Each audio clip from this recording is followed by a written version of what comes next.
Peace and welcome to the culture here on the Black Star Network. I'm your host, Farajii. Thank you so much for tuning in and being a part of the conversation.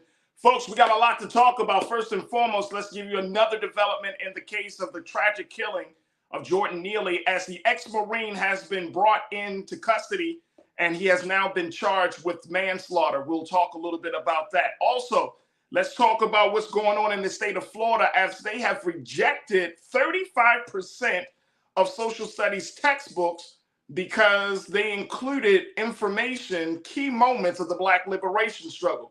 We'll discuss a little bit about that. And how about this week? It is Mother's Day, but it is Mother's Day madness for restaurants.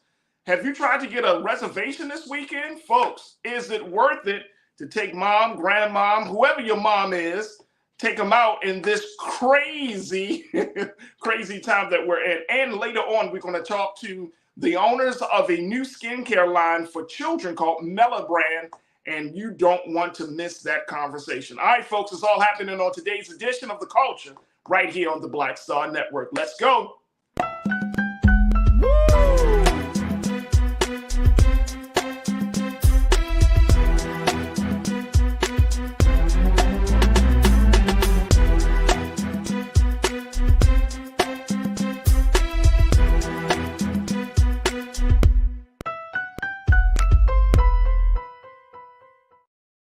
All right, folks, welcome to the culture here on the Black Star Network. I'm your host, Farajii Muhammad. Happy Friday. Man, if I had a hand clap sound, Keenan, we got to get one of these sounds, man. Happy Friday. As we are at the end, there we go. That's it. We are at the end of the week, folks, but we do have a lot of big conversations lined up for you. First and foremost, let's talk a little bit about the case of Jordan Neely. This is the Black man who was choked on a subway station just at the beginning of the month. By 24-year-old ex-Marine Daniel Penny. Now, this is a case, of course, that we've been talking about all throughout the week. But it has now taken another big step in getting some justice for the family of Jordan Neely, as Daniel Penny has been brought into custody and has officially been charged with manslaughter. Here's what his lawyer had to say about this case, which is mind-blowing to say the least, folks.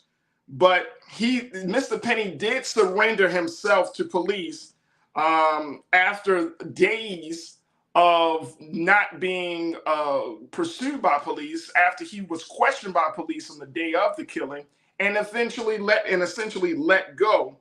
But now Penny, he is looking forward to trying to get some resolution. But this is what his attorney had to say about Mr. Penny turning himself in. Take a look at this, folks. This is wild. This is what his lawyer said. Daniel Penny has, quote, has his head held up high and is dealing with the situation with the sort of integrity and honor that is characteristic of who he is and of his honorable service. This is from his attorney, Thomas Kenneth. He said on yesterday, a spokesperson for the Manhattan District Attorney's Office said, "We cannot provide any additional information until he has been arraigned in Manhattan Criminal Court, which is expected to happen today." Penny's attorney said that they are confident he will be fully absolved of any wrongdoing. He risked his own life and safety for the good of his fellow passengers. The unfortunate result was the unintended and unforeseen death of Mr. Neely. And this is coming from Mr. Penny's attorney in a statement that was released yesterday. And the report is from CNN there. Can't make sense of what the hell this attorney is talking about, but let me go to my culture crew member. She is a college advisor and an educator, and she is one of our great culture crew members, my sister Corinna Denise. Corinna, appreciate you. Good to see you this afternoon. How are you? Good to see you too. I'm good. How are you, Farajii? I'm not sure what the hell to make of what Mr. Kenneth said about this situation, saying that his client has held his head up high and that he was honorable in his honorable service, and that he risked his own life and safety for the good of his fellow passengers. If I haven't heard somebody spinning the story, this is a spin for like no other. What is going on? What do you expect? I mean, I know you're not a lawyer, but Not yet. what do you make of this? Um, you know, it's annoying. It's irritating, aggravating, all of those things. I'm really not surprised at the comments that his attorney made. And I think the attorney is right. I think they have every reason to feel confident that he'll be absolved of this, right? Nevertheless, we saw murder. And then also the charges, I believe it's manslaughter. But in my view, it becomes a murder charge when you're actually choking someone. And according to reports, other passengers were like signaling like for him to stop, and he continued. So when you see that you're actually about to cut off someone's oxygen and you feel the life leaving their body, and you still proceed to move forward, in my view, that becomes murder. It wasn't by accident. It becomes intentional. And then something else, Farajii, that I find to be very disturbing is just the headline that, ex-Marine surrenders himself to the police as if they're trying to paint this picture like he's just doing like the noble thing to like, go ahead and surrender. He should have remained in police custody, period. And we know that if the roles were reversed, like these wouldn't be the headlines. And it just feels like they're always lavishing. And, I want to be very careful with my words, all due respect, thank you for your service to everyone who has served this country. But it just seems in situations like this where that is like heightened or elevated to make it seem as if that should automatically absolve them, and that puts him in this position to take on that authoritative stance to say that he was going to defend all the passengers and he risked his life. I guess as a normal New York City subway passenger, if you ride daily, hell, all of us are risking our lives then, because like I said last week, people are on the train all the time, singing, dancing, asking for a variety of things. And most of the time, no one even feels threatened. And, we don't have to escalate matters where you're going to actually kill someone, draw the breath out of your body. There's ways to de escalate situations. And he just took it upon himself to, do what I would look at maybe perhaps a citizen's arrest. But I think they're trying to paint this light and create this narrative and form the public opinion that he was just protecting everyone. But I wouldn't be surprised if he's absolved. I hope not. Thank God he got the charges, but it annoys me that it takes all of the protesting. It takes all of everyone putting stuff out on social media. It shouldn't require that. We saw it on the video and that should be sufficient. And we're just still in a place in this country where even the damn video is just never sufficient. It's not. Well, you know what? It's interesting. I remember talking to a friend of mine, a colleague, years ago, who is a lawyer, a black lawyer, and one of the things I mentioned the same thing. At the time, of course, we saw a rash of these police shootings and killings, and I said, "Bro, it just doesn't seem like the video situation works." And he said, "Well, it does. It works in the court of law. It works in those grand jury testimonies. It does work. I mean, it may not work, but it has its place. It has its importance and value, right?" And so I was like, "That's true, because imagine if the video didn't exist at all. Right. Then you had all of these, conflicting stories. So I think that's the big part about videotaping these things. I just don't want us to get into a space of just only videotaping these things instead of either trying to get somebody to stop these things, or, you know what I mean? Like, there has to be some level of intervention. But I'm with you. I think that what the way that they're painting Mr. Penny as an American hero for taking down a mentally disturbed man on a subway train in New York City is sickening. I think that it's again, when we talk about mental health, we have always been saying, well, what about mental health? Now that we got the mental health piece right on the table, now the focus shifts away from the man having a mental health crisis to the fact, instead of the man who killed him. It's like, oh, well, he shouldn't have had a mental health crisis, therefore he shouldn't have been killed. Right. And it's so sad. It is so sad that they're trying to paint this. Marcus, my brother, you kicking us off this afternoon. My man Marcus Jackson. You said they chose manslaughter because under New York law, murder is defined as the intent to kill. So the prosecutors have to prove that it was his conscious intent to kill him, and that's true. That it always came down, Corinna, to in this case to intention. And I think that it's going to be hard. That would have been a harder charge to prove, to say that he came out first degree murder, outright murder this man, right? He didn't know him. He didn't have no relation. He just met him in a chance on a Yeah. subway. Now, And I he get could that have been too, trying what to you could murder him. prove, right? We Depends on could the charge. say it again. Yeah, and that depends, right? What you can actually prove, right? Because Right. even though it was, from my point of view, intentional, but how do you actually prove that in a court of law? Like to your point, what you were mentioning with the video, like, in the public space, in the media space, we're seeing it right on the video, and we want the charges right away. And it always seems like it doesn't always go in our favor. But then circling back to your point when you mentioned like, but in the court of law, when it's actually being analyzed and broken down by like a jury and the judge and everyone involved in the actual trial, then that's where the video really has relevance and importance, even though from the outside it seems as though it's not enough. I mean, no, it's not enough at all. And I think that one of the other parts of this, it would be interesting to see, because again, we got the reports to say he was down, he was choking Jordan for 15 minutes. So he had his arm around his neck for 15 minutes. To me, that speaks to intent. I Yes. would think. Me too. Marcus, I don't know about. I think that would speak to intent, right? Like, I wonder why they didn't go for the more severe charge.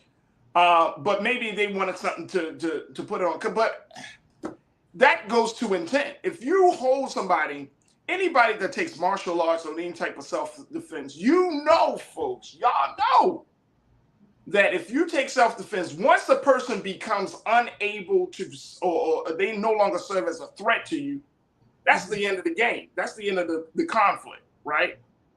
So you don't keep, it's like, if you're a boxer, you don't keep punching your opponent while he's laying, or like while he's, Right. laying down on the ground and all of that. You don't keep doing it. Like once that knockout blow is given, then that's it. Same thing here. Yeah. And A person at a doesn't have to glance, be seeing the choked video, for Farajii. 15 minutes. Huh? Say it Yeah. again. Um, and Mr. Penny, he almost had a sinister look on his face, in my view, when I saw still shots of the video. He almost had like a really sinister look on his face when he had Jordan Neely in the chokehold. Like as if it was kind of like this Like pleasure he kind of commitment, like gloated. He kind reminiscent of of when we saw with Chauvin and George Floyd, in my yeah, view. yeah, yeah, Yeah. yeah, yeah. If it comes up that Mr. Penny has an issue with black folks, mental health folks, or anything like that, that also can speak to intent. But we will have to see how this whole situation plays out, because it's too many gray areas for me. And if they charge him with manslaughter, he might get a slap on the wrist. Yeah. He might just get a slap on the wrist. And that's the part about this that concerns me the most. They say, oh, he gave himself up. His lawyers trying to paint Hmm. a picture of him in a court of public Yeah. opinion. At the end of the day, they probably give him a slap on the wrist and tell him to leave town. Hmm.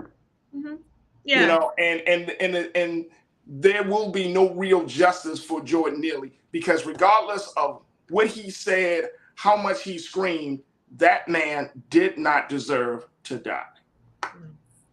And All one right, quick side go ahead. note, Faraji, real quick, it's just the Yeah. college counselor in me. I also read in reports that Mr. Penny is currently pursuing a degree in architecture in New York City. I'm not sure which college he's enrolled in, but I'm just curious as to how this will affect his educational studies, because usually in these circumstances, students could be expelled, or it could hinder their education process. So I wonder how they're going to take that into account, considering everything that's happening right now. So I think that'll also be interesting to see how that will pan out for him, if that's going to affect his educational path.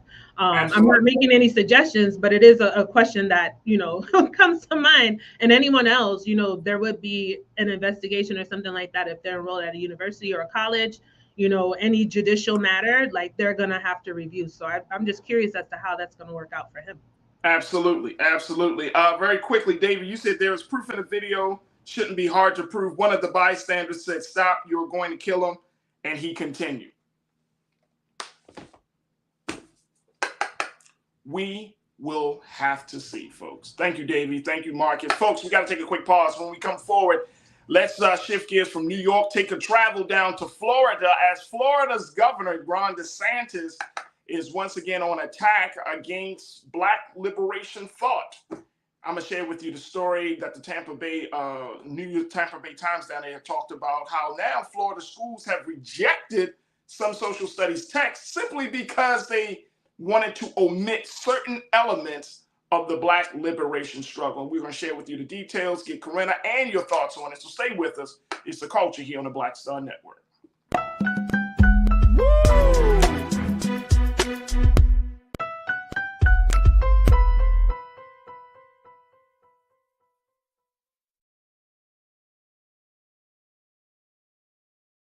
Hatred on the streets, a horrific scene, a white nationalist rally that descended into deadly violence.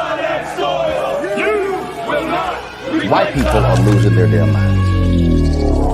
As an angry pro-Trump mob storms the U.S. Capitol, we've seen shots. We're about to see the rise of what I call white minority resistance. We have seen white folks in this country who simply cannot tolerate Black folks voting. I think what we're seeing is the inevitable result of violent denial. This is part of American history. Every time that people of color have made progress, whether real or symbolic, there has been what Carol Anderson at Emory University calls white rage as a backlash. This is the rise of the Proud Boys and the Boogaloo Boys. America, there's going to be more of this. Here's all the Proud Boys, guys. This country is getting increasingly racist in its behaviors and its attitudes because of the fear of white people. The fear that they're taking our jobs, they're taking our resources, they're taking our women. This is white fear.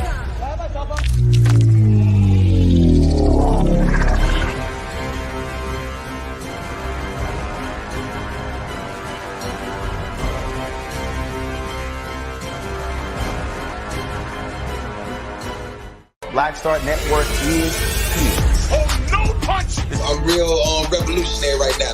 Thank you for being the voice of Black America. All momentum we have now, we have to keep this going. The video looks phenomenal. See, this difference between Black Star Network and Black-owned media and something like CNN. You can't be Black-owned media and be scared. It's time to be smart. Bring your eyeballs home. You dig?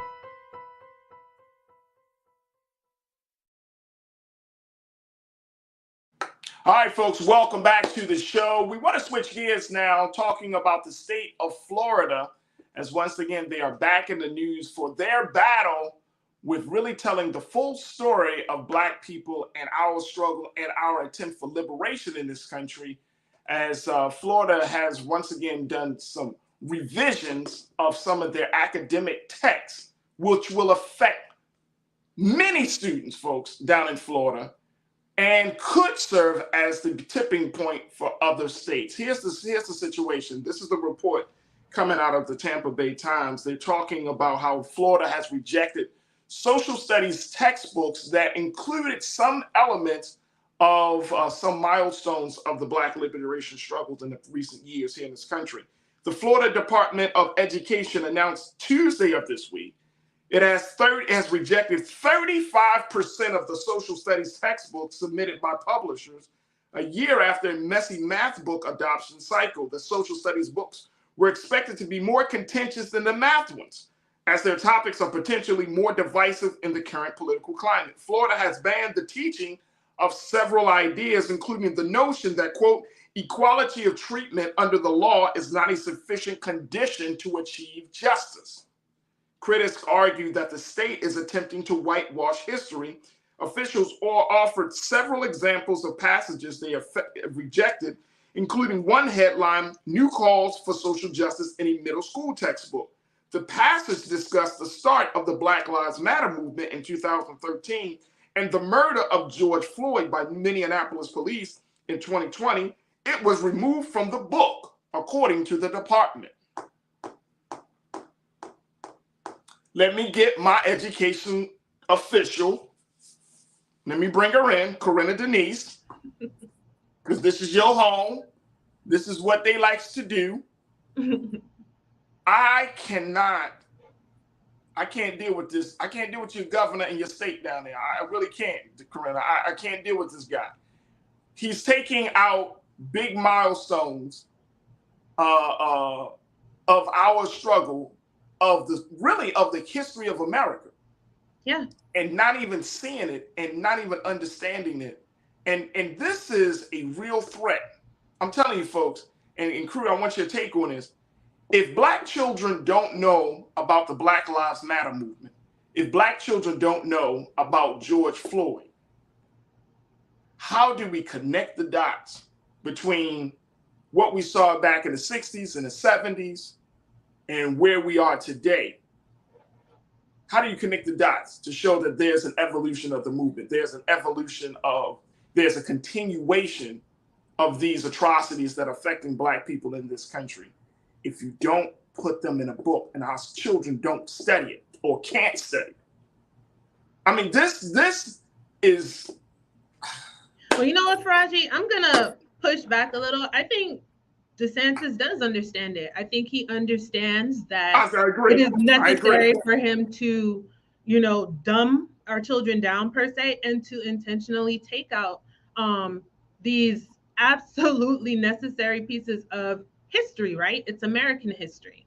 And this just makes me think, if we continue this pattern here in Florida, which we're seeing being modeled in a lot of states across the entire country, and if we don't take the helm and really collectively make a change, a few years from now, I can only imagine January 6, 2021 will be incorrectly documented in the history books. And it will be shown as, oh, it was a patriotic day, much like how when we were in school, the illusion of the Civil War, that it was all about states' rights when it was really about the wicked, evil business of slavery, So it's like, thing after thing. Last year it was the math textbooks, now it's social studies. I was even reading another article by NPR News that about 66 out of 101 submissions of social study texts were approved, but then only after many of them made corrections and revisions as requested by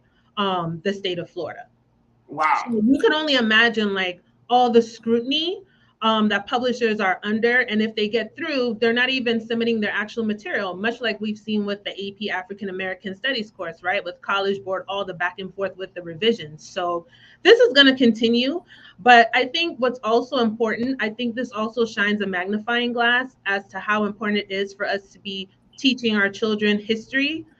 We have to get back to the village. Village is church, home at the dining room table in the evening, having conversations as a family to, again, fill in the gaps of what history isn't being taught, and to make sure that whatever your child is learning in school is being taught correctly, right? Kind of filling in the gaps. So I hope this, although this is tragic and unfortunate, I hope this will be the impetus for us to realize that we need to take the time to read and study text more on our own too, and have these conversations with our students, right? To actually study and learn more than just, I love documentaries, I love movies, but there's nothing like actually studying texts and written books to actually get that wealth of information from scholars who have been documenting our history. But yeah, we have to start pushing back, because soon enough, we're on a trajectory where we can see this across this entire nation. And it's just a matter of time. So it's like, what are we going to do? Are we going to put a stop to it, or we're going to keep tolerating it? And I know it's got to be both. It's got to be bold. It's got to be a bold, decisive move. We can't be tepid. We can't be walking around it. We can't act as if it's eggshells. It's got to be bold. Look, I'm gonna share with you my thoughts, and Willie, I want to address the point that you brought up, brother, because that's what Willie said, and how I'm going to respond is the very reason why we're seeing something very dangerous happening, folks. We're gonna take another quick pause. When we come forward, let's have more conversation about Florida State rejecting social studies textbooks because they mention Black Lives Matter and George Floyd being killed. What? Stay with us. The conversation continues here on The Culture on the Black Star Network.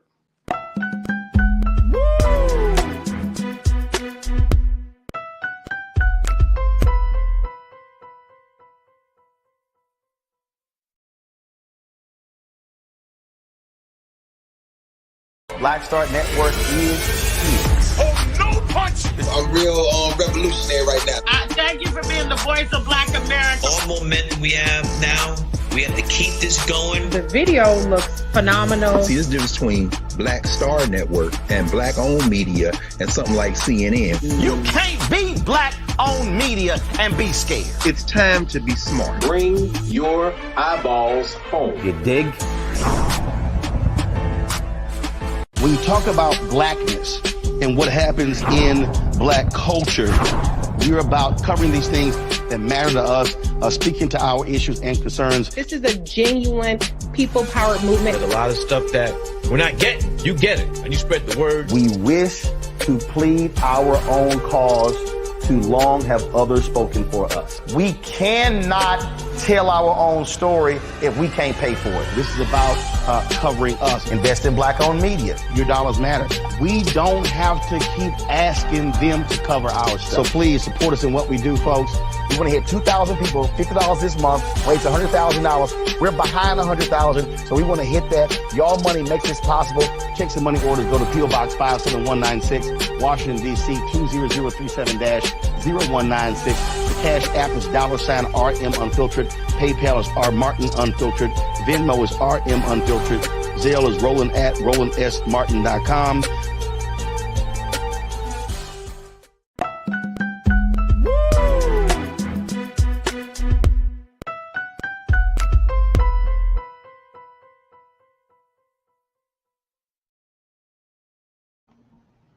All right, folks, welcome back to the show. We've been talking about how the state of Florida, the Florida Department of Education, has decided to make some revisions in their curriculum as they choose to reject 35% of social studies textbooks that mention key milestones of the Black liberation movement in the country.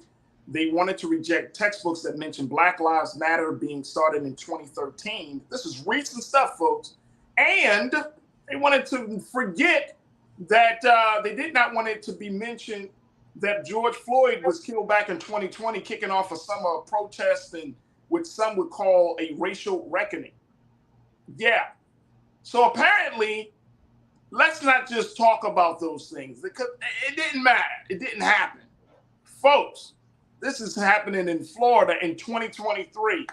And I'm going to just say it like this. If you're Black and you live in Florida, I mean, you got some very, very serious decisions to make. If the school systems that your children are a part of, your nieces or nephews, grandchildren or grandchildren are part of, they don't want to mention things that actually happen because they don't agree with the politics. Very, very slippery and dangerous slope and precedence that's being made here. Let's go back to Culture Crew member and college advisor and educator, Corinna Denise. Corinna, there are two things I wanted to mention around this. Willie brings it up. My guy, Willie Frazier, you brought this up, brother.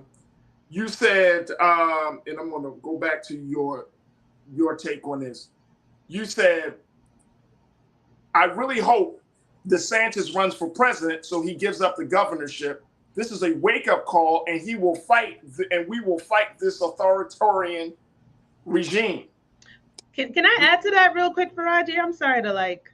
I just want to let Willie know something though.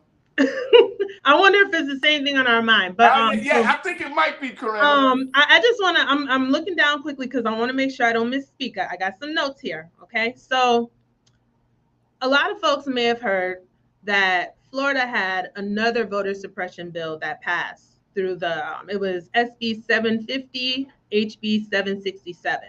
So basically, a few things covered in this bill Third-party voter registration organizations must now apply to register voters every single election cycle.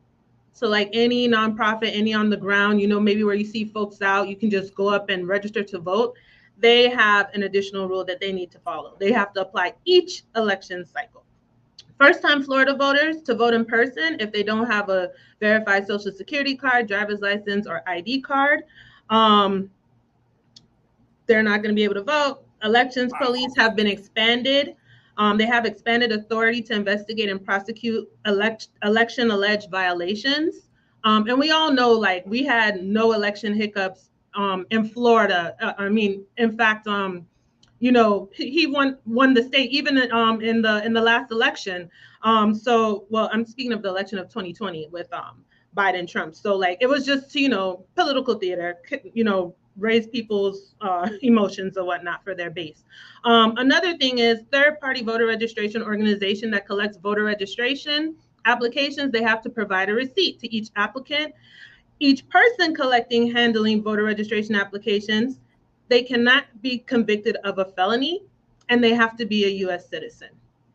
Okay. And then here's another one. They raised the amount of fines assessed to third-party voter organizations to $250,000. That's an increase from $249,000 from 2021. Okay. Now here's the final kicker, right? So what they also added to this specific bill is basically, I guess we can say it's like a clause where any Florida elected official who's currently in office, they do not have to officially resign to pursue the presidency or the vice presidency. So with that being said, this bill recently passed. So now this pretty much clears the pathway for DeSantis to run for president. So we knew that he was going to run for president, but my take is that he's been delaying the official announcement and waiting for this bill to actually pass. The Florida legislative session ended last week, Friday, May 5th.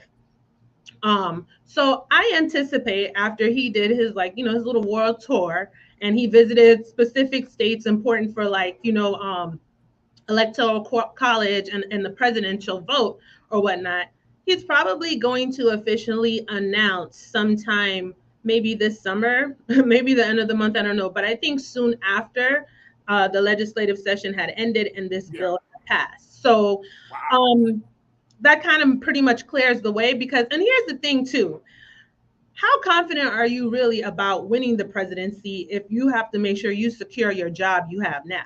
Because you're afraid that if you lose, that you won't be able to come back into the governor's house. But that's so they're changing the rules for him. See, that's the point, Corinna, and that's the point. I mean, when you talk about that vote, I think that is crazy. The fact that he has that the legislature, approved this provision, which allows him to run without resigning, whereas before the law was to resign to run. They call it a resign to run statute. Right. So he can run, Willie, and not lose his job, bro. Yeah. He can run. Now, all states, now that might be the case for, the resign to run might be the thing for a lot of the states around. But he was able to tell the Florida lawmakers, look, man, I need y'all to secure this situation. He got Florida on lock, Willie. Locked down. It is absolutely insane. It is crazy. And Florida has become the new Republican hub. Remember, it was like Texas. It was Texas last year. Now it's Florida. Texas, real heavy. No, but it's been Texas for years because of the Bushes. It's been Texas for years because of the Bushes, right? Well, we had a Bush here too now. Right. Jeb Bush was our governor at some point. Jeb Bush, exactly. But right, y'all were the hanging chads people back when Gore was running against him. But the fact is that he actually has locked it in for him to be in power for some time. Yeah. And that's the part about this that I can't get over. All right, the point I'm making, and Willie, I appreciate you, brother, for bringing that point up, but I wanted to let everybody know he's not going to stop being governor. Even if he loses the presidential election, he still could remain governor of the state of Florida. here's the thing that I want us to kind of deep dive into. It's going to be important that as we have these cultural and history wars, Corinna, we as Black people in this country have to be very clear about where we stand, because sometimes we can talk ourselves into a situation. Here's my case in point. If you don't like Black Lives Matter, it's fine. Everybody's not going to be down with the movement. But you got to be very careful to not talk so bad or to try to dissuade people that Black Lives Matter isn't valuable, because guess what? That creates the circumstances by which lawmakers can say, well, Black people don't even like Black Lives Matter, so why should we teach it? Yeah, we say things irresponsibly sometimes that, could be to our own detriment, that they take and use as bait and fuel for their base. And then they can... That's the point, sis. Look, I got to take another quick pause, but I want us to kind of look at that, because now we have to ask ourselves: are we digging the hole for our own grave? Because we become so anti this, against that. I don't like this. This not done the right way. Same thing we could say for the reparations task force. We could talk bad about it, but if we don't have no task force. Exactly. I got to take a quick pause. Crew, I want to get your take on this. Are we digging our own grave if we talk bad about the history, and then when we see the history not being included in the larger curriculum, are we doing ourselves a disservice? Folks, I want to get your take on it. Join us in the conversation as we stream it on YouTube. And of course, stay with us. The conversation continues right here on The Culture on the Black Star Network.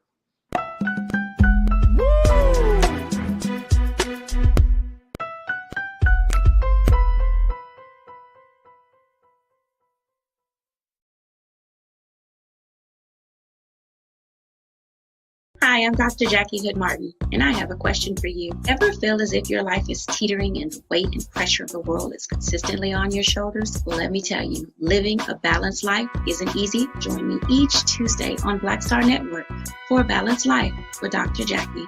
We'll laugh together, cry together, pull ourselves together, and cheer each other on. So join me for new shows each Tuesday on Black Star Network, A Balanced Life with Dr. Jackie.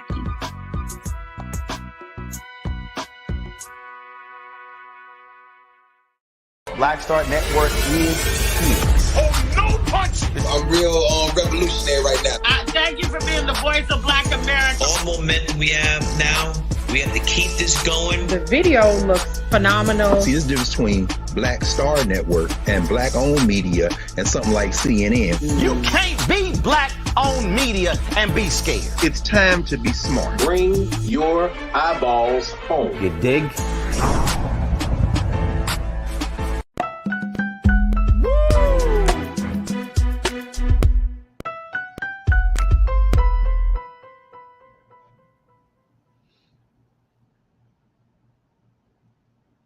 All right, folks, welcome back to the show. We've been talking about what's going on in the state of Florida. The Department of Education has decided to reject some text that includes Black Lives Matter and the killing of George Floyd as part of the overall agenda, their political agenda, to not use to get their students to think about the nuances and the largest and the latest in the movement for social justice. And so we're asking that question of how should we respond to that, as Florida Governor Ron DeSantis has been leading the way, the cultural charge against Black history, to make sure it is not being taught. Corinna, I have to say, though, I'm very concerned about Black students in the state of Florida because they're not getting, I personally have family down there, nieces and nephews and other young people that are down there.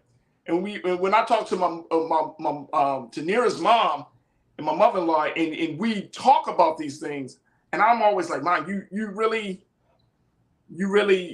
like Florida? It's home. I'm like, Mom, you really? She's like, oh my God, it's amazing. I can do all these things. And I'm like, I think it's the beaches. And it is the beaches.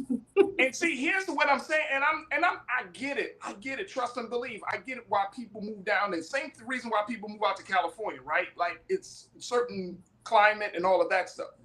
But we really are getting to a point where you got to ask yourself the question, if I move down here, especially if you have small children that are going to be enrolled in schools, you brought this point up early in the discussion. You know, how did we respond? We can take a very reform, very slow, like it's going to work itself out type of mentality to deal with this. Or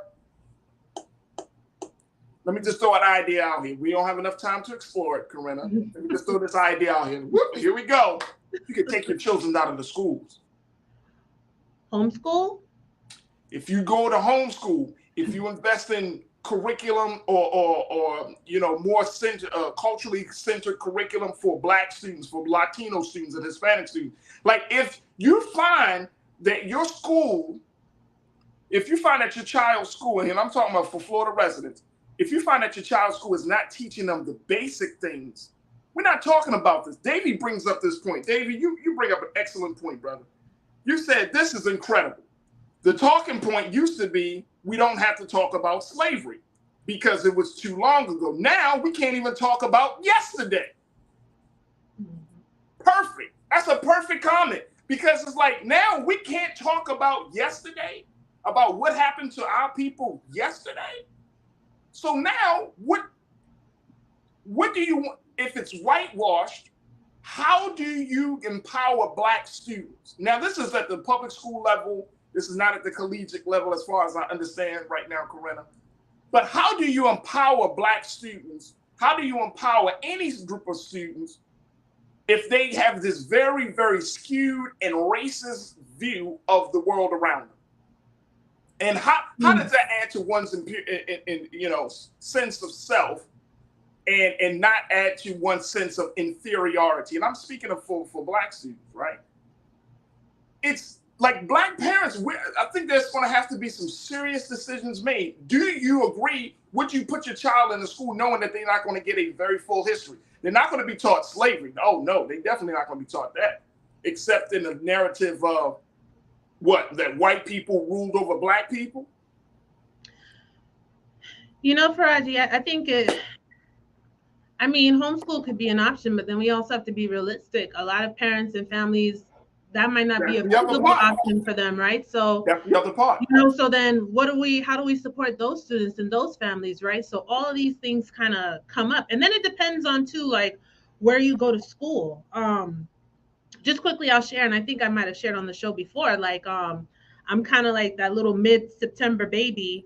I didn't make the September 1st cutoff to go into kindergarten on time, and at least for the public school, but so I went to private school, kindergarten and first grade, and I went to an all-Black private school. It's called Rainbow Academy, and then it changed it to Rainbow Preparatory. And I love that school so much. It taught me so much about Black history. I remember writing book report on like Shaka Zulu, learning about Ida B. Wells, like all these great people who I never learned about again. Like once I got into regular public school, elementary school in like second grade. Like, of course, they mentioned Dr. Martin Luther King, I Have a Dream, but none of those other folks, right? So I say all that to say, I would hope, and I like to think a lot of those schools like that still exist. It's just about, you know, seeking and finding them out. But I think also for them in the meantime, while we're going through these horrendous transitionings and erasing like important history, what are we doing to supplement in the meantime while we're fighting back so that our students and our kids are back on the history, right? So I feel like we need to fill in the gaps. So again, back to, you know, what are we doing? Like, are we having a family night? Let's review this. Let's visit the library this weekend. Let's go to this museum. Let's learn about this. What are we doing in church? What are we doing in our organizations in the meantime to fill in the gaps? Because I think that's so important, because while we're fighting back about the history being taken out, we can't forget that for the time being, they're not being taught the history. So we don't want so much time to elapse that we're not, you know, having these conversations with our kids, at least in the meantime, until hopefully, God willing, we can get what we need to be told about our history back into those textbooks. But I think regardless, Farajii, and I keep saying this, even if we weren't going through this right now, I think it's still imperative that we always fill in the gaps. We always speak to our kids. We always speak to students and their families, like, what are you learning, and kind of making sure that it's being taught correctly, right? Because we know there's always been a history of it being taught incorrectly, even when it was in school. And it's just getting worse. And like, to the point, we can't even speak about yesterday now. But you know what? They're going to have a hard time trying to eliminate talking about yesterday, because guess what? These kids have access to what now? Smartphones, social media, everything. Well, but see, here's the thing, though. I agree with that. I just see that you still need a context. You still need to, you know what I mean? Like, you still need a foundation by which a child feels like they want that. Oh. If a parent doesn't know about what happened yesterday, let alone what happened 400 plus years ago, they're not going to, feed the desire, that same desire to the child in a sense. That child is not going to be like, oh, mom, dad, auntie, uncle, tell me what happened, because your parents don't know. It's never been brought up in a conversation. They're not going to be inquisitive about that. And to me, this is a war. Sounds like a war strategy. If you're teaching babies, if you don't teach the babies the full history, especially Black children, because we already know the complexities and difficulties and challenges that Black children, as we have been in the system, right, for years. Now you're adding this. This takes things to a whole different space. It's one thing that I remember growing up in schools, like the big conversation about curriculum was that we didn't see enough Black faces. Now the conversation is, and we taught very little on slavery, but now the conversation is we can't even talk. Like, we can't even mention stuff that is literally happening outside of our doors yesterday. What else you want to take out? School shootings because you don't want people to talking about gun control? I'm glad you brought that up. Because you know what I'm saying? When does it end? That's the problem. We don't know when does it end. They're so focused on changing all of the curriculum, right? But to hell with school safety, right? But Corinna, this is the thing. They're focused on changing on school safety because they know that any movement, it starts with the babies. It does not start with adults. It starts with children. The movement starts with teaching children a certain way to think. That's what we saw with Marcus Garvey. Any Black leader of substance always had an educational component to their program, to their agenda, right? Because adults, we already have been conditioned. We have already been, quote unquote, brainwashed in some respect. But you got to start raising babies. So you might see this happening now in 2023, but it might not manifest itself for another 10 years. Yeah. Or it may not manifest itself for another 5 years. You know what I mean? Sometime down the road. So that's the thing. But here's the other piece as we have this conversation. The other piece is that as Black folks, we cannot put ourselves in a position where we decide that our history isn't important. Right. If we start to downplay our own history, it weakens the stance that we can take against those who don't want to admit to our history. Right. And knowledge is power. That's the part for me. Knowledge is power. And that is why they are working so hard to suppress it. Because imagine if everyone knew the history. Everyone. We would move so differently. We probably have a lot of the legislation that we need, that we demand, that we require. I think our voting electorate would look different, right? We wouldn't have to be pushing and explaining and dissecting and analyzing time and time again why the vote is so important. It's because we don't know history. And now we're at a point now where they want to make sure, even very recent history, like you said, Farajii, it's just coming up this month, 3 years since the murder of George Floyd, and they don't even want to discuss that.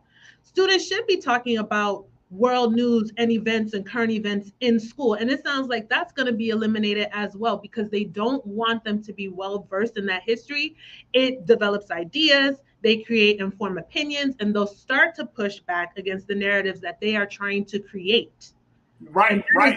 They're working so hard to do this. But yeah, this is going to be a domino effect. So it's going to be a huge domino effect. We got to push back. Here's huge domino effect. My guy, Young Sikh, you checked in. Freedom schools, something similar to Black Panthers and Hebrew schools. Kids still need to know how to navigate social situations. And this America, use public schools and supplement it. Freedom schools. I remember there's a pastor in Baltimore who started a freedom school. My brother, Pastor Heber Brown III, he did a freedom school out of his church. And he went back to that old tradition that we saw, that freedom schools did come out of the faith institutions.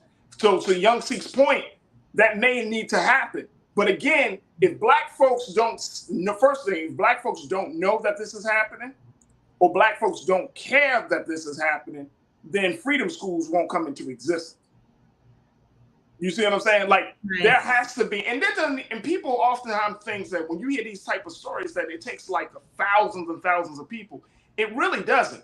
Change starts from the very small space, right? It starts in the dark. It starts with a very few people. It doesn't start with this big global massive situation.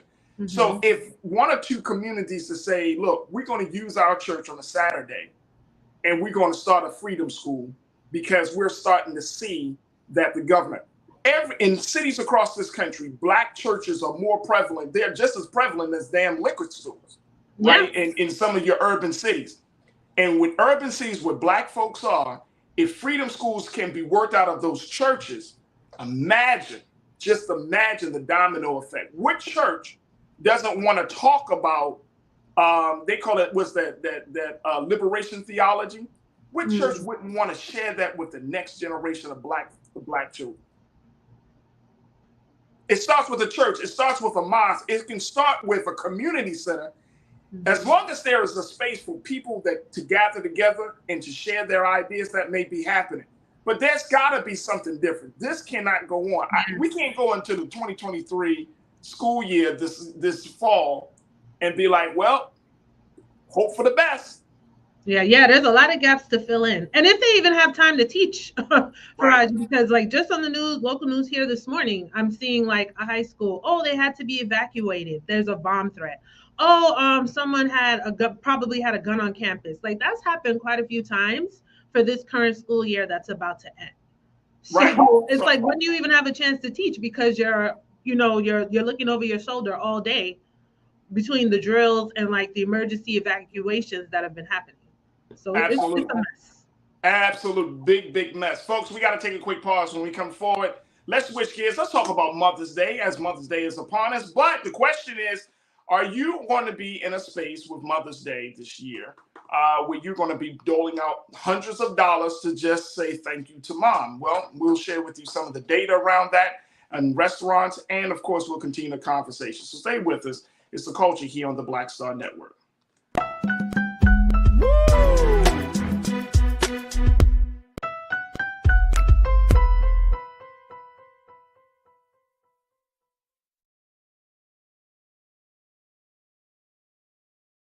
Folks, Black Star Network is here. Oh, no punching! I'm real revolutionary right now. Support this man, Black Media. He makes sure that our stories are told. Thank you for being the voice of Black America, Roland. I love y'all. All momentum we have now, we have to keep this going. The video looks phenomenal. See, there's a difference between Black Star Network and black-owned media and something like CNN. You can't be black-owned media and be scared. It's time to be smart. Bring your eyeballs home. You dig? Pull up a chair. Take your seat. The Black Tape with me, Dr. Greg Carr, here on the Black Star Network. Every week, we'll take a deeper dive into the world we're living in. Join the conversation only on the Black Star Network. Hi, I'm Dr. Jackie Hood Martin, and I have a question for you. Ever feel as if your life is teetering and the weight and pressure of the world is consistently on your shoulders? Well, let me tell you, living a balanced life isn't easy. Join me each Tuesday on Black Star Network for A Balanced Life with Dr. Jackie. We're all impacted by the culture, whether we know it or not. From politics to music and entertainment, it's a huge part of our lives, and we're going to talk about it every day right here on The Culture with me, Farajii Muhammad, only on the Black Star Network.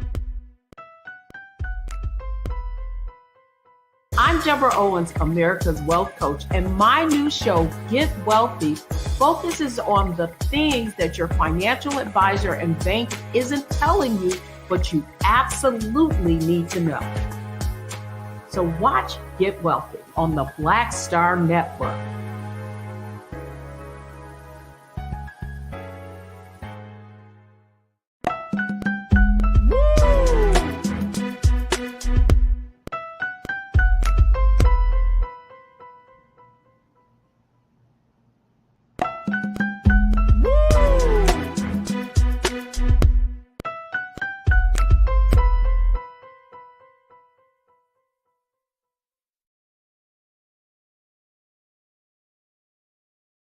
When you talk about blackness and what happens in black culture, we're about covering these things that matter to us, speaking to our issues and concerns. This is a genuine people-powered movement. There's a lot of stuff that we're not getting. You get it, and you spread the word. We wish to plead our own cause.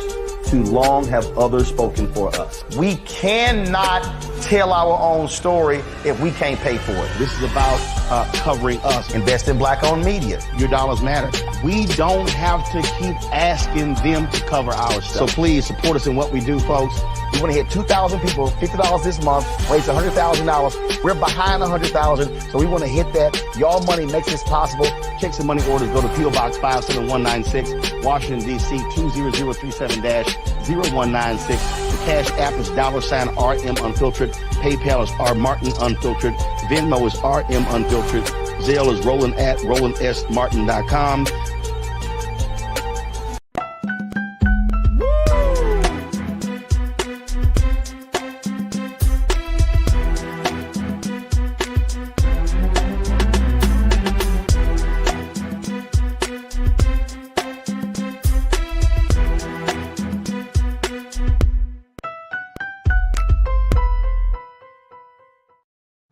All right, folks, welcome back to The Culture here on the Black Star Network. I'm your host, Farajii Muhammad. We have been having a great conversation about what's been going on with the Florida Department of Education, talking about schools. I do want to talk about Mother's Day, but I'm seeing some comments, and I feel like, Corinne, we probably need to just explore this discussion a little bit more, because a lot of the crew is sharing some of their sentiments around this issue of what's going on in Florida. Folks are checking in from Florida and saying, hey, man, I'm seeing some stuff here. Families in Florida, like the climate right now in Florida, the political climate, the social climate right now seems to put the people on edge. So I want to take just a few more extra minutes for us to just talk about this idea of what should Black folks do in the state of Florida, as we're seeing these attacks on Black history, these attacks on quote unquote quality education that's happening right now. And then we can get a chance to touch a little bit on Mother's Day. But let me go back to something that I'm seeing folks talk about. Karen, my sister, you said this is very disturbing. Are there other cultures also removed from Florida social studies, or only Black culture? And so, Corinne, I want to get your take on that. And Karen, thank you, sis.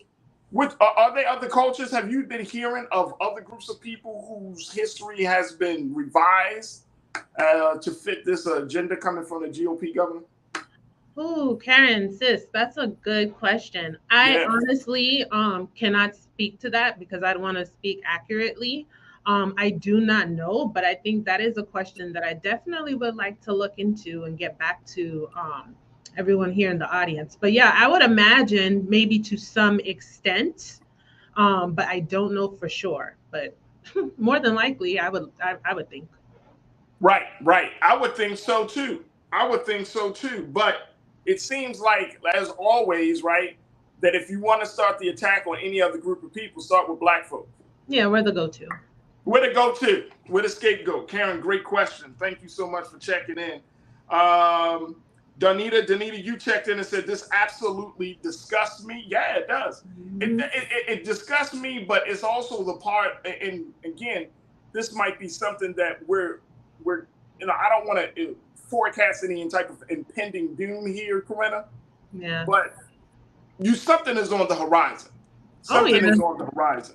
And as many Black people that are in the state of Florida, from South Florida all the way up to Northern Florida, as many Black people that there are in the state of Florida, there needs to be some movement and some action around not just this issue. There are a number of issues, but if we aren't willing to go to war for what's being taught to our babies, then what are we talking about? Yeah, I think too, Farajii, there are a few different groups of people, right? I mean, you're always going to have the willfully ignorant folks, but I do think there are some folks who are just oblivious for whatever reasons. They're just going through day-to-day life trials and tribulations, and they're just in their own bubble. So I really think it's going to take like an on-the-ground effort, and like I said, getting back to community and organizations and that village to just have conversations like we do on this show every day, to educate folks, to kind of connect like this thing is happening and this is how it's going to affect this thing that you got going on in your life.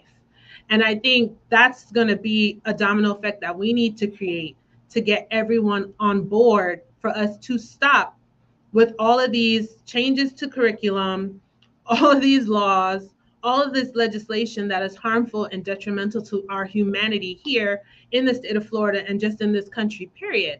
And until that happens, how do we push the needle forward? So I think right now we have to focus on educating each other. And I think we have to be responsible for those of us, like we're responsible here on your show, on this network, for folks who have the information to be sharing that information with others, right? And to just have those conversations depending on certain spaces and kind of learning how to bring up matters in a gentle way, just to educate, to enlighten people. You know, of course, when it's appropriate, sometimes it's absolutely necessary, but to not be afraid to have these conversations, to be like, hey, are you aware that this is going on? And kind of bring this to people's attention so that, you know, because I don't always necessarily think that people don't care. I think there are a lot of folks who are just unaware and they're just going through the day-to-day trials of life. And that's what they're laser focused on and not paying attention to all the things that are falling apart around them. But I think if it's brought to their attention, like this is important and this is affecting your life, you're going through, but you didn't even know that this was happening and it's affecting you, then they will be on board. They will care. And that's how we're going to build and mobilize people to understand what's happening, to put a stop to it.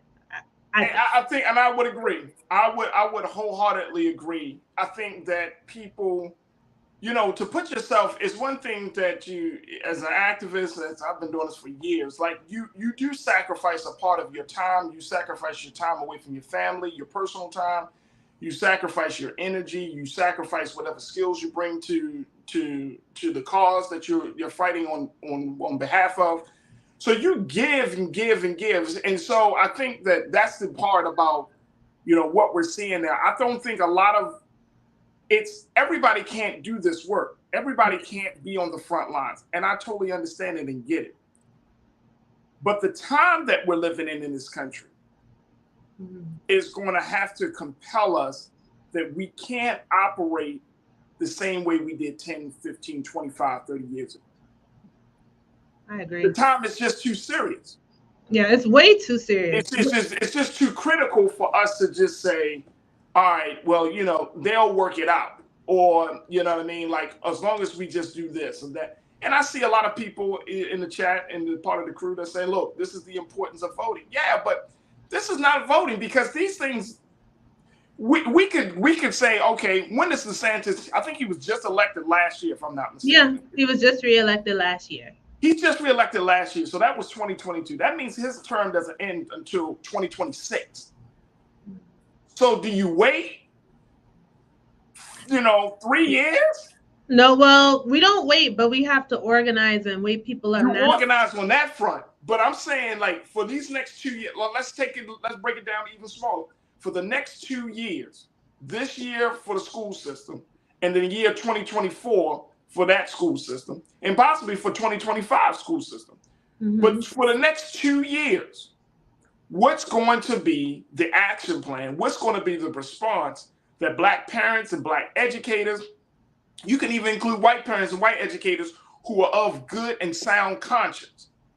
Right. But what's going to be the response to this level of attack on history? Not just Black history, not even American, just history.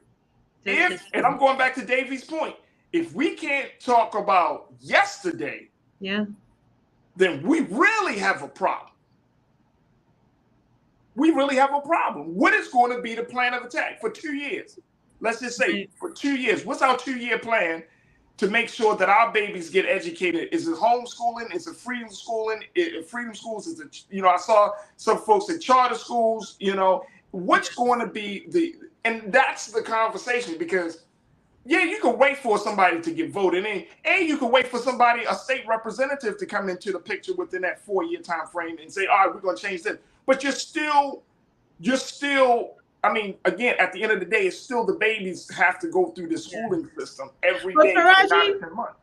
I hear you. But I honestly think right now in Florida and like many of the other states like Texas, like Hot Wheels was just reelected, we're in an unfortunate position, because a lot of the foolishness we're going through right now, it didn't have to be this way. We didn't have to see another fatal shooting in Texas in that outlet mall, but they put Hot Wheels ass right back in office. It didn't have to be this way. The same with Florida. It didn't have to be this way. Now, earlier to a point we made in the show, I wonder if some folks thought that, okay, well, DeSantis got back in, but he wants to run for president. So maybe, at that point, then he won't come back to the governor's office. Now folks know that that's not the case, right? Like, no, they changed the law so that he could come back to the governor's office if he doesn't win president, right? So we got a lot of educating to do, but we could push back. And I think there's always going to have to be people to keep up the momentum to push back. But particularly here in the Florida legislature, there is a super major majority. Okay, like Democrats don't even have like half in like the Senate or the state house. So we can push back, but nothing is going to change simply because they have the numbers. The only way it's going to change, and I think that's why Culture Crew members in the chat are alluding to the importance of the vote, is at the ballot box, because we should have fired Satan and we should have fired Hot Wheels. Now we have to deal with 4 more years of them in the damn governor's house and a whole bunch of stuff that we're gonna have to backtrack. There's no way to undo it. How do you undo it when they have the numbers? We have a minority voting for the majority. No, I agree with that. We didn't show up. I agree with that. I totally agree with that. And we gotta take a quick pause. But I think Sandy W, you brought up this excellent point. You said this doesn't need a lot of funding because in my community I have a major college. The major colleges, those educators are willing to donate time for Farajii. No one has asked the people with the skills and knowledge to do it. And that may be an alternative. Point, Sandy. Say it again. I'm saying to Sandy, that's a great point. That's a great point. Like somebody should do a call to action or all call and say, hey, if you are a Black educator or if you are an educator that understands the culture, however you want to word it, but if you're a Black educator, we need you to come into the communities. You want to give back, you have the time, you see what's happening, come into the neighborhoods, come into the communities, and we'll set up, these, various time frames. We'll set up these special courses and things. And I think we gotta think outside the box. And people might say, "Oh man, that's small time," but trust and believe. This is how the civil rights movement got so big, because it was community efforts that were multiplied and magnified to the point they created the movement. Yes. If you gotta start somewhere, folks. And I think that's the part. Like we got to get out of our own way. We got to stop diminishing the efforts of some Black people because they don't share the same politics as us. We will create we will dig our own grave if we don't start thinking outside the box and keeping our mouths closed when it comes to how we present information. I'm tired of Black folks backbiting. I'm tired of Black folks talking quickly, bad about Farajii, I know we gotta go to break, but just quickly, I think it's from like even the time of like with Dr. King and the civil rights movement, we always where we always have disagreement about the tactics, but usually our end goal is something that we have in common, like our liberation as a people. So I hope, to your point, even though we don't always agree on the way to get there, that will never diminish our commitment to getting there and achieving the goal. Great point. I hope people take on that same mentality as well. Folks, we got to take a quick pause. When we come back, more of the culture right here on the Black Star Network.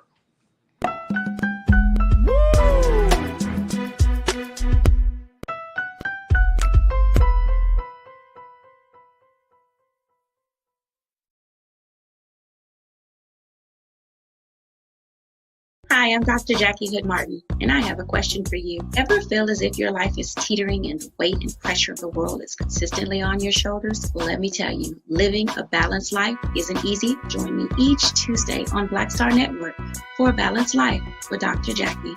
We'll laugh together, cry together, pull ourselves together, and cheer each other on. So join me for new shows each Tuesday on Black Star Network, A Balanced Life with Dr. Jackie.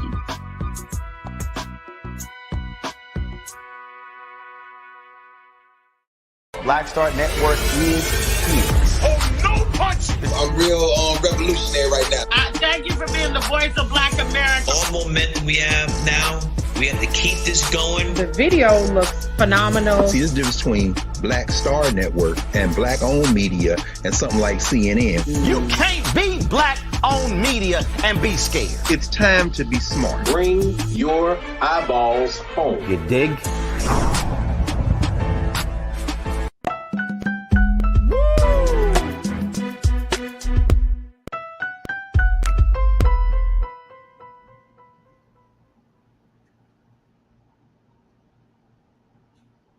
All right, folks, welcome back to the culture here on the Black Star Network. All right, so just want to take a couple of minutes, first and foremost, before the show over. Happy Mother's Day to all of the women out there that are taking care of the kids. That's all you can say, Corinna. Happy Mother's Day to take care. If you're taking care of some kids, I don't care what capacity, and you are affecting their lives in a very, very big and positive way, you a mother. That's right. Can we say that? Yes, of course. Because some people, they get technical. They be like, well, technically the mother, if you're taking care of somebody's kids. Yeah, it doesn't have to be the biological. Whether it's your own or somebody else's. Of course. That's why it takes a village to raise a child. So the Right. village should be acknowledged. Yes, happy Mother's Day. Happy Mother's Day. All right, real quick, before we get our very special guest to come through. Did you know that Mother's Day is one of the most profitable days of the year for the restaurant industry? Outside of Mother's Day is number 2. What do you think the first holiday is for the restaurant industry? Thanksgiving. Some people don't like to cook at home. They want to go out. You could see. This is a generational thing. This is generational right there. You're like Thanksgiving. Who goes out to eat for Thanksgiving? Some people do. I don't, but no, actually Valentine's Day. Oh, okay. Well, you said holiday. Valentine's Day is the number 1 day for restaurants. All right. So people love to take it out for Valentine's Day. But here's the thing, folks. You may find that Mother's Day is Mother's Day madness for restaurants. This is the situation that we're seeing all across the country. I had to make some reservations. Let me tell you, when it gets to a week out from Mother's Day, I start like hyperventilating because I'm like, oh my God. Oh my God. Hope you made your reservations. Oh no, I made it. It's a dope place too. It's a dope. I'm a foodie and a tourist. So, I love to eat. But yes, absolutely.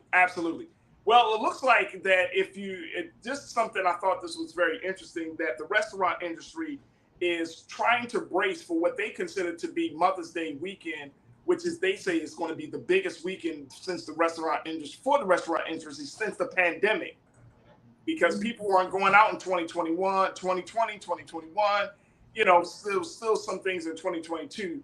They're saying that this one may be major, and that people's tastes are changing. Their appetites are changing. They are going to be asking for more food, more wine, and all types of things. But here's the big kicker, that folks are spending more money on dinner. They're forecasting that folks will be spending more money on dinner for this weekend than any other time. So you're talking about, at least they're saying the average cost might be $100 per person. $100 per person. Oh, wow.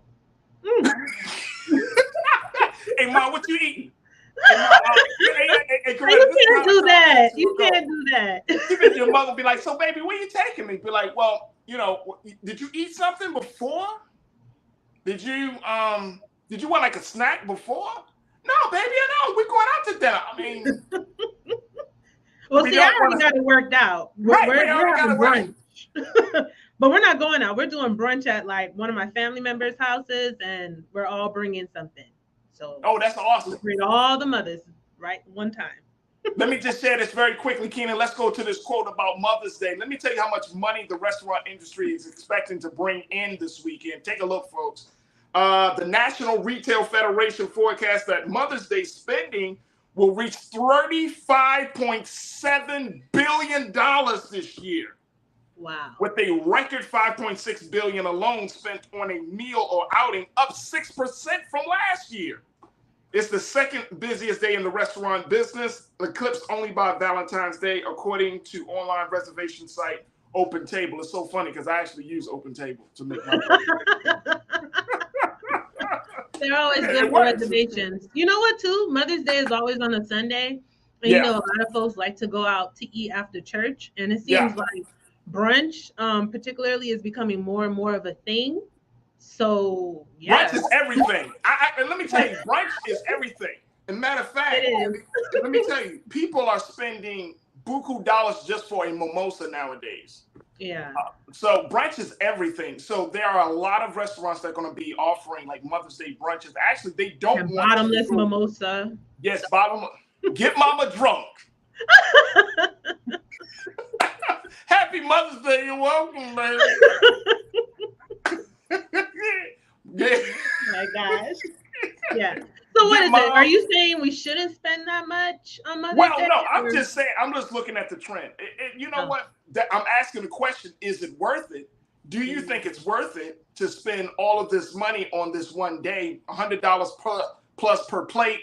You're going to be spending some money on the wine and in some cases liquor. Is it worth it? Let me go to the crew.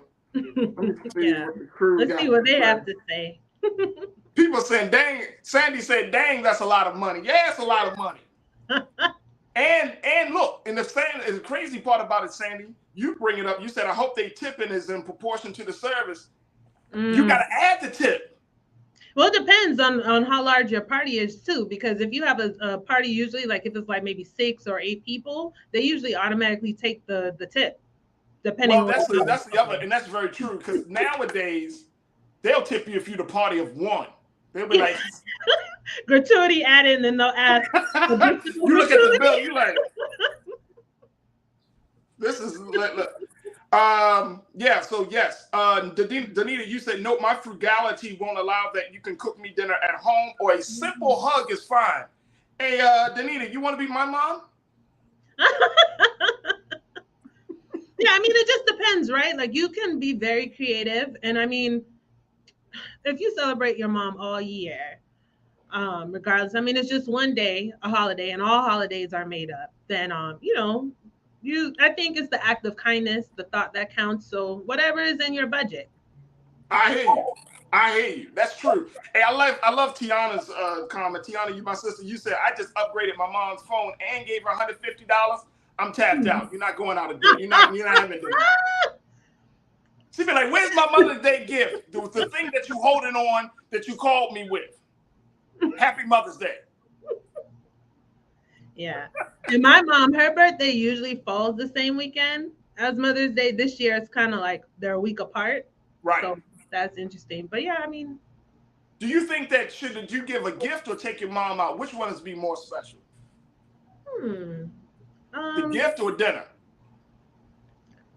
Or the experience? They'll probably want both. I mean, the dinner, I think it would depend, right? Right. If you prepare the dinner or whatever, like maybe it's something at home and you set it up and you have brunch, maybe then that's like the gift in itself. Yeah. But then if you take her out, you might want a little something. But the gift doesn't have to, if you have the dinner, you can balance it out. It's not about, in my view, like the price point, right? It's the thought, something that someone would appreciate, something that's personal, right? It's not a measure by how much you spend. Because sometimes you can spend a lot of money and the from? gift isn't thoughtful. I'm just being honest. All right, look, I mean, look, and we don't have time to talk about it, but I think there's a generational difference between today's young mother and our mothers from the 50s and 60s. Well, that's true. I think there's a difference. I think today's young mother's like, I'm your mother. Yeah, they don't want the construction paper card anymore, probably. From a 2-year-old, yes, that's fine. If you're a grown-ass man and you go to the corner and go and get them flowers off the street with the teddy bear, with the hard-ass teddy bear. Yeah, not from the street. You better put some thought. At least a gift card. Y'all see them bouquets with the hard teddy bear? You be like, this is the most unsoftest teddy bear. If you're gonna get a teddy bear, you better go to Build-A-Bear. Okay. And guess what? That's what that's an easy $100. Yeah. That's easy $100. And guess what? When she asks for dinner, it'd be like, you can't. Well, I guess you gotta eat your bed. Or you just whip something up, a quick 1, 2, 3 meal. That's all it is. Look, Mother's Day could be whatever. You wanna thank the mothers in your life. Look, do something special for them. Don't let money get into the way, folks. But certainly do something special for them. But I always say, like, now I'm at a place that's like, let's have an experience. Take your mother out to play. The dinners are cool. The gifts are cool too. But if they have a certain experience, that's true. That will be a little bit more paramount than anything else. All right, look, we got to take a quick pause. When we come forward, let's talk about a potential gift. A potential gift may not be for Mother's Day, but it is a great gift. We're going to talk to the folks behind Melon Brand Skincare.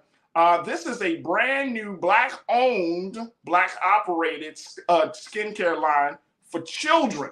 Yes, we're going to be checking in with the founder, Miss Patrice Chappelle, and get her take on her story about this fantastic new line. So stay with us. That conversation is up next here on The Culture on the Black Star Network.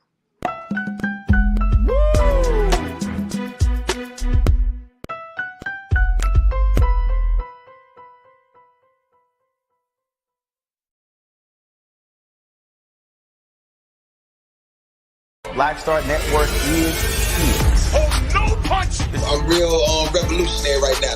Thank you for being the voice of Black America. All momentum we have now, we have to keep this going. The video looks phenomenal. See, there's a difference between Black Star Network and Black-owned media and something like CNN. You can't be Black-owned media and be scared. It's time to be smart. Bring your eyeballs home. You dig? When you talk about blackness and what happens in Black culture, we're about covering these things that matter to us, speaking to our issues and concerns. This is a genuine people-powered movement. There's a lot of stuff that we're not getting. You get it, and you spread the word. We wish to plead our own cause. Too long have others spoken for us. We cannot tell our own story if we can't pay for it. This is about covering us. Invest in Black-owned media. Your dollars matter. We don't have to keep asking them to cover our stuff. So please support us in what we do, folks. We want to hit 2,000 people, $50 this month, raise $100,000. We're behind 100,000, so we want to hit that. Your money makes this possible. Check some money orders. Go to P.O. Box 57196, Washington, D.C. 20037-0196. The Cash App is $RM Unfiltered. PayPal is R Martin Unfiltered. Venmo is RM Unfiltered. Zelle is roland@rolandsmartin.com.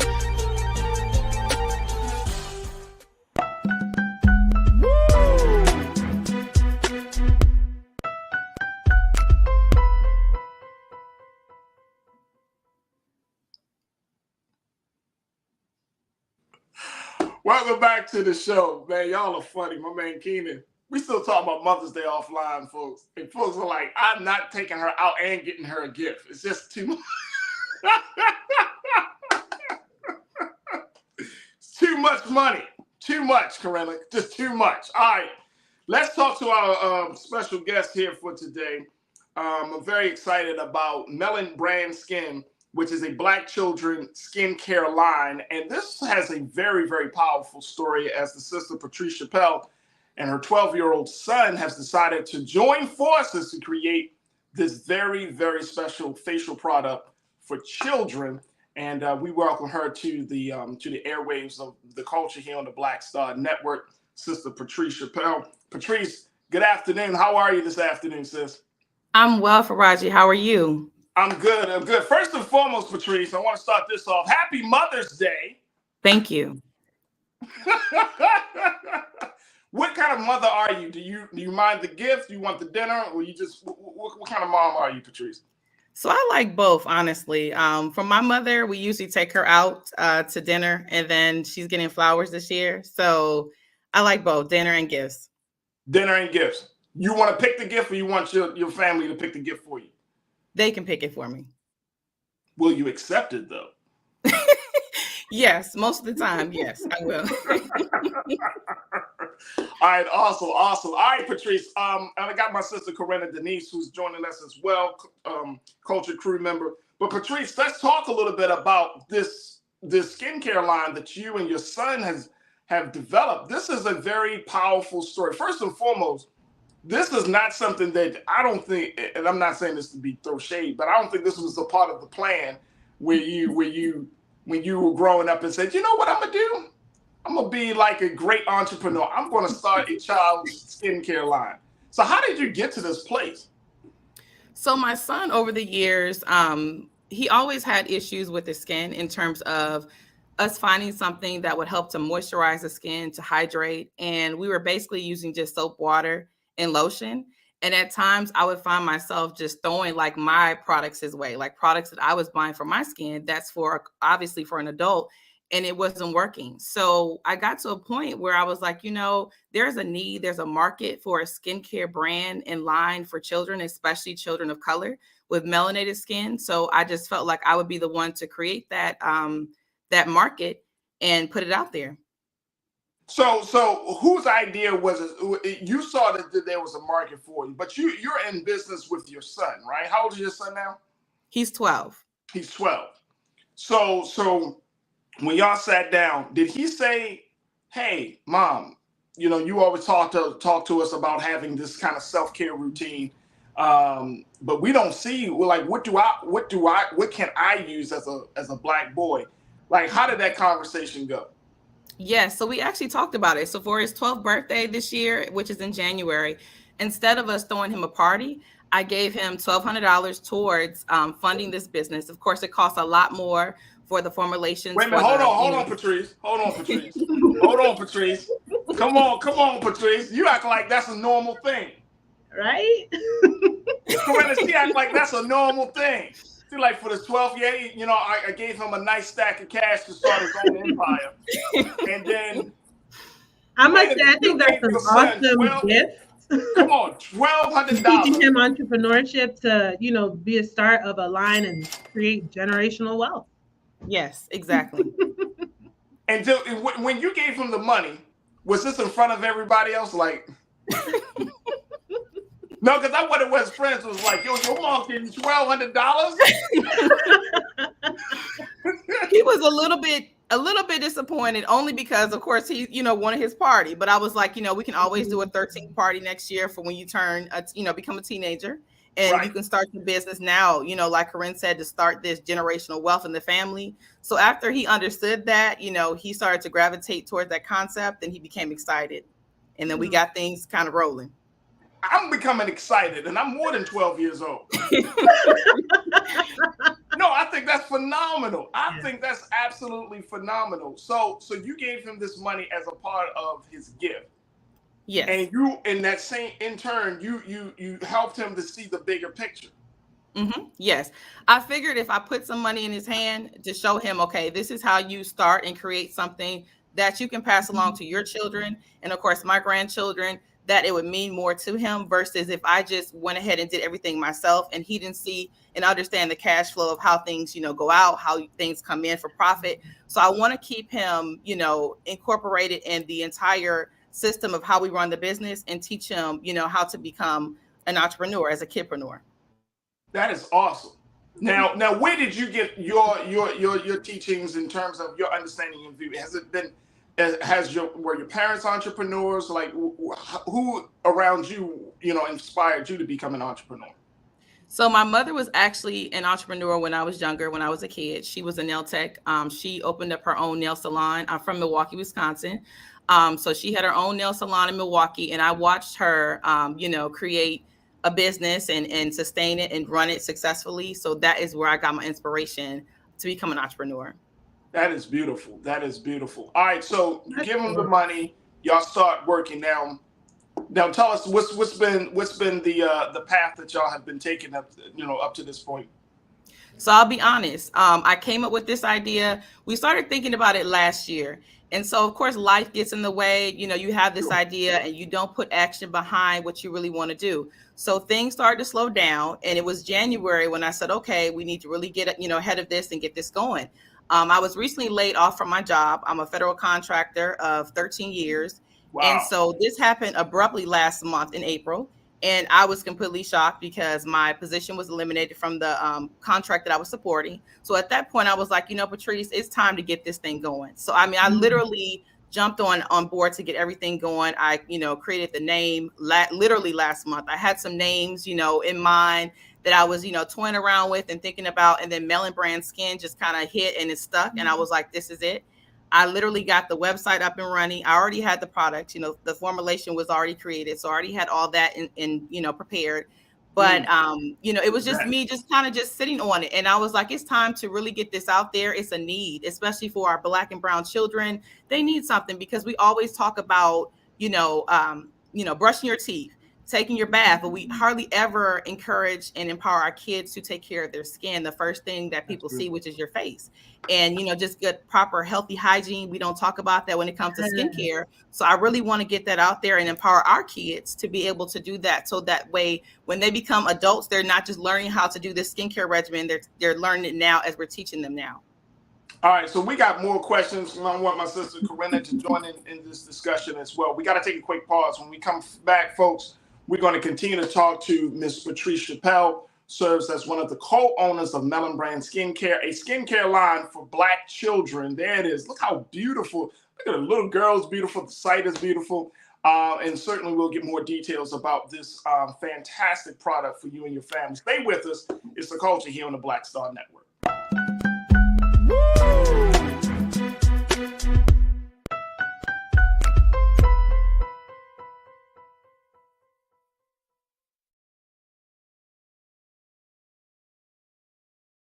Folks, Black Star Network is here. Hold no punches. I'm real revolutionary right now. Support this man, Black Media. He makes sure that our stories are told. Thank you for being the voice of Black America, Roland. Hey, Black, I love y'all. All momentum we have now, we have to keep this going. The video looks phenomenal. See, this difference between Black Star Network and Black-owned media and something like CNN. You can't be Black-owned media and be scared. It's time to be smart. Bring your eyeballs home. You dig? Pull up a chair. Take your seat. The Black Tape with me, Dr. Greg Carr, here on the Black Star Network. Every week, we'll take a deeper dive into the world we're living in. Join the conversation only on the Black Star Network. Hi, I'm Dr. Jackie Hood Martin, and I have a question for you. Ever feel as if your life is teetering and the weight and pressure of the world is consistently on your shoulders? Well, let me tell you, living a balanced life isn't easy. Join me each Tuesday on Black Star Network for A Balanced Life with Dr. Jackie. We're all impacted by the culture, whether we know it or not. From politics to music and entertainment, it's a huge part of our lives, and we're going to talk about it every day right here on The Culture with me, Farajii Muhammad, only on the Black Star Network. I'm Deborah Owens, America's Wealth Coach, and my new show, Get Wealthy, focuses on the things that your financial advisor and bank isn't telling you, but you absolutely need to know. So watch Get Wealthy on the Black Star Network.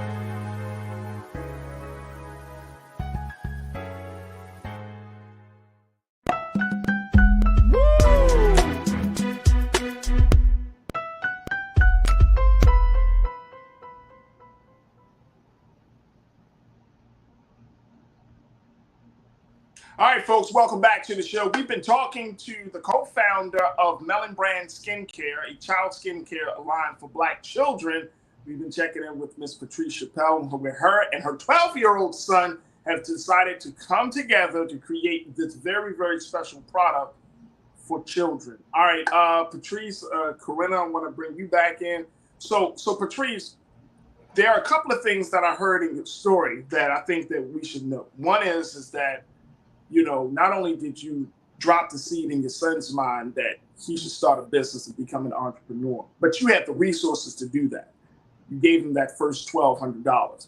The other thing is that, you know, when you were laid off of your job as a federal contractor, you went to work immediately on starting this business, which is, to some people, kind of unheard of, just simply because when you laid off, especially if the job is paying well, it fits your lifestyle, the whole nine, it can be a shock, a real shock, where people feel immobilized and paralyzed from taking the next step. Did you go through that feeling? Did you go through that process, or was it just like, look, I got off this job and I got this opportunity? Because that's a major transition. Yes, Farajii. I would say that I was a little bit nervous at first about really stepping out there and then continuing to, you know, fund this business without having a job, without having full-time employment. But I just felt like, you know, sometimes God will move you from one place to another when you don't have the courage or the strength to do it. And I just felt like, okay, I have nothing but time now. I have no excuses to not get this thing up and running because I'm not working right now. How did you get in them? Corinne, I'm gonna let you offer some questions, but I do want to know skincare. When you're talking about products, there is a lot of science into making products. We had a gentleman who dealt with candles. He came on the show, right? A lot of science in making candles, that scented candles, and with him and his daughter. I'm seeing more and more Black parents are taking this step with their children. But to get into like skincare, which is a major industry, how did you get the resources, come up with the formulas for your skincare product? Yes, so research. So I would say that I'm a big researcher. You know, I have my bachelor's and master's neither in any of this stuff. So nothing to do with any type of chemistry or science, but that's when you have to tap into your network. And I brought on a chemist, someone that I work closely with. I let them know exactly what I was trying to do, what I wanted the products to have, and what I didn't want the products to have. So that's like my lab partner. And so together we came up with this formulation, which I say is formulated by mom, you know, for the kids, for Black and brown children. And I hope that it will be a great success. The product is amazing. I encourage everyone to try it. I feel like the parents will also be tapping into the products. I kind of tap to my son's stash every now and again because the products are so good. Pretty much anyone can use it, but it's formulated for the children, but it will have your skin absolutely glowing. That's what I need. That's what I need in my life. Corinna, what are your questions? Yeah, thank you for mentioning that, because I was looking at the website and a lot of her products are already sold out. So, and you said you just launched your business within the past month, right? So yes, actually the past week. Yes. Oh, wow. Yeah, and I see some things are sold out. So like, when will things be back in stock? Because I want to order, because I suffer with eczema. So okay. I'm glad that you brought that up, that even though these products are for children, that, you know, the adults can use them as well. And I'd also like to know, do you have anything specific for eczema or all those you know, skin traumas or whatever that we have to deal with from time to time? Yes, so we do have the Melon Moisture, which is for eczema, psoriasis, and dermatitis. That should be available next week, I'm hoping. So I actually had another mom to reach out for her 3-year-old who is suffering from eczema. So I told her the same thing. We're hoping to have that available next week. It's a body wash and it's a cream, so you can use it on both your face and your body. It works amazing. So it should do wonders for anybody that suffers from any of those three things. Also, we will be launching eventually other products for adults.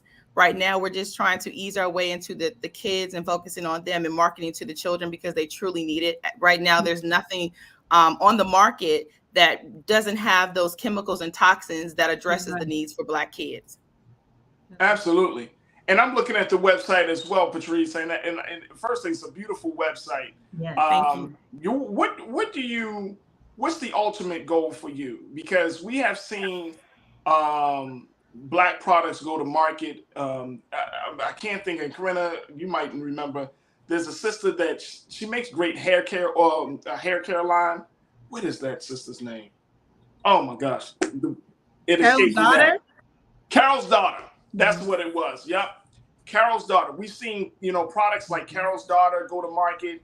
We've seen in other industries, we've seen that some stores like Target and Walmart and some of these other big retailers decided to pick up on this because they're trying to change their, they're trying to open it up for new businesses. What's the ultimate goal for Melon Brand Skin? So I want this to be something that stays in the family. I mean, things could change over the course of years, but I personally want to hold on to Melon Brand Skin. Nothing against anyone who has a bigger picture of, selling their brand to someone else. I totally get it. But this is something that I want my son to eventually take over. I want his kids to take over, etc. So this is something that I want to hold on to. This is my baby. This is not my first time being an entrepreneur. I used to do the writing thing. I'm a professional writer as well. I've written books. And so, that's something I've kind of gotten away from. It's still passionate, but this is something that I want to hold on to. That's awesome. That's fantastic. Awesome. Yeah. I have one more quick question. Yeah, go ahead, please. How has your son been sharing his new product, like with his friends, or maybe like showing them how to use his skincare line? He has. We recently did a TikTok last week. It's kind of funny to me because I got him up for school and I was like, Bron, we got to, do this video. We have to get this on TikTok. So in the TikTok video, you will see he is like half awake, half asleep. And it was so cute and funny. But he actually went through all the steps and we demonstrated how to properly use it for the kids. And, people have been loving it. That has been awesome. That has been awesome. So what's the big thing that you want our audience to do at this point, Patrice? Is it, of course, supporting you, but what's the big lesson? Because you're talking about being another person that's kind of an outlier, that's breaking down the barriers of fear, breaking down the barriers of entrepreneurship, breaking down the barriers of going into an industry where we're not as representative as we should be. I mean, what is the big lesson that you have learned from this experience so far? I think the biggest lesson is to always follow your dreams, see it through. Do not allow for any obstacles in life to get in your way, because it always, they always will. There will always be something that's going to happen, like my job, an unexpected, job loss. I wasn't expecting that. I was told on a Friday that was my last day. My position was being eliminated. I did not see that coming. I was already, kind of, looking at getting Melon Brand. At the time, it wasn't even Melon Brand. It was a different name I had created, but I was looking at getting it launched, but just not that quickly. I was stalling. So just always follow your dreams. When things happen, do not get discouraged. Just continue to stay uplifted. And if you need a support system, make sure that you always have people in your corner that can, back you and just always encourage you. There it is right there. Patrice Chappelle, who is co-founder of Melon Brand Skin, which is a skincare line for Black children. There it is. And the photos are beautiful. Yeah. Thank you. Your site is beautiful. The photos are beautiful. And is that, who's that? Who is that? Who does this thing? I'm all up on your website. That's Bron. That's our junior CEO.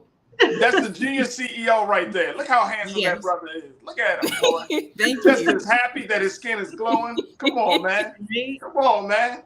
I hear that. Look, Patrice, we thank you so much. And, this is a wonderful example and a great model for what we can do for ourselves and for our children. And so I just can't thank you enough. And congratulations on launching this. And, we hope and pray that you stay successful. Anything you want to say in terms of how people can get in touch with you on social media or any other platform? Yes. So everyone, please follow us at Melon Brand Skin. We're on all platforms, TikTok, Facebook, Instagram. So it's Melon Brand Skin. There it is right there. Patrice Chappelle, little brother. You said Ron or Bron? I want to make sure. Ron. Ron. All right, there we go. Little brother Ron. And Melon Brand Skincare, folks. Make sure y'all go to melonbrandskin.com and support our sister. Thank you so much, Patrice. And more importantly, thank you for being so good for the culture. Thank you so much, Farajii. Thank you. Absolutely. You're welcome. You're welcome. Corinna, That looks like our time has been very, very well spent for a Friday. Not a bad set of conversations, Corinna. Every time you come on, stuff falls into place. I know. We always round out the weekend or the week, right? That's it. That's it. Hey, look. Any final words you want to share with the crew or all of our watchers here today, Corinna? Just real quick, crew. You probably see this behind me, the scholarship plug. This is a nonprofit organization here in Broward County, Florida, where they're based. It's a former colleague of mine and good friend, Shedley Cassius. I hope that she'll be sharing more about this nonprofit soon enough. But it's all about helping students and families find scholarships for college. And pretty much the theme is to get paid to go to college. There are a lot of scholarships out here that students and families aren't aware of. So with this nonprofit, we're trying to change that trajectory. I actually sit on the board for Scholarship Plug. So college counselor and me, we also do presentations for college, financial aid, scholarships, the college admissions process, still guiding and counseling students. And we also train college counselors and guidance students, guidance counselors rather, on how to do this work. So hope to share more with you guys soon. But the scholarship plug. Yes, thank you for sharing the website, Keenan.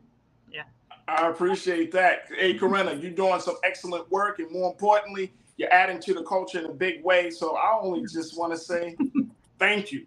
Thank you. Thank you for joining me on the show. And thank you for doing the great things that you're doing. We appreciate you, Corinna. Thank you. Thank you so much. Have a great weekend. All right, you too. All right, folks, that's going to do it for us. I thank my team, my man Joel Keenan. I thank all the control room. I thank everybody for making this production for today's show happen. Certainly, I cannot thank you enough. I want to thank Corinna for being our culture crew member, and of course, Patrice Chappelle of Melon Brand Skin. Folks, make sure you go to Black Star Network, do your due diligence, support us as we are continuing to expand the brand here on Black Star Network. Of course, you know, we launched a new show this week with The Frequency, hosted by my sister, Dee Barnes. And guess what? More great programming is coming down the pipe, but we need your support to continue to make it happen. So go to blackstarnetwork.com today, download the app for free, share the content, follow us on all social media platforms, and of course, give. Also follow me, yours truly, Farajii Muhammad. You can find me on Twitter at Farajii. Also, you can find me on Instagram at The Real Farajii. All right, folks, stay tuned. Up next is Roland Martin Unfiltered. As always, never be afraid to challenge what's wrong. Stand for what's right while being yourself in the process. God willing, we will talk on Monday for another exciting edition of The Culture right here on the Black Star Network. Happy Mother's Day, mothers. To all of the mothers out there who are doing the great work, thank you. You are appreciated, and we can't thank you enough. So happy Mother's Day. God willing, we'll reconnect on Monday. Talk to you soon. Peace.